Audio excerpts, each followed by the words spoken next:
बातमी नाशिकमधून आहे। नाशिकमध्ये बिबट्याच्या त्रासाला कंटाळून नागरिकांनी आंदोलन केलेलं आहे।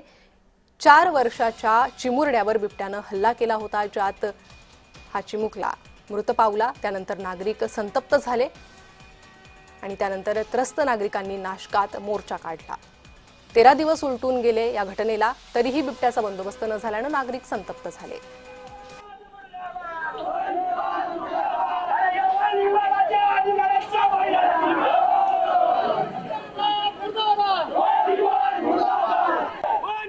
वन विभागाच्या विरोधात नागरिक हे मोर्चा काढतायत। मागच्या काही दिवसांपूर्वी नाशिक रोड भागामध्ये एका लहान मुलांवरती बिबट्याने ज्यात हल्ला केला होता आणि या संपूर्ण घटनेमध्ये लहान मुलाचा देखील मृत्यू झालेला होता।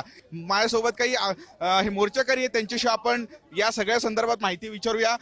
खूप दिवसांपासून अशा पद्धतीचा बिबट्यांचा जो वावर आहे तो नागरी वस्तीकडे वाढलेला आहे, वन विभाग बंदोबस्त करत नाही, अशा पद्धतीचा आपला आरोप आहे। गेल्या 13 दिवसापूर्वी वडनेर धुमाला येथील भगत परिवारावरती खूप मोठा दुःखाचा डोंगर कोसळला।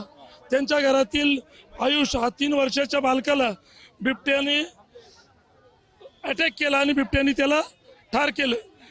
त्यानंतर 6 दिवसांनी ग्रामस्थांनी एक ग्रामसभा घेतली त्याची श्रद्धांजलीसाठी आणि त्याच्यात एक मुखाने ठराव केला की येत्या 5 दिवसात वन विभागाने जर बिबट्या पकडला नाही तर आम्ही 11व्या दिवशी वन विभाग कार्यालयावरती मोर्चा काढू। आणि आता हा मोर्चा संपूर्ण पंचक्रोशीतील लोकांनी काढलाय।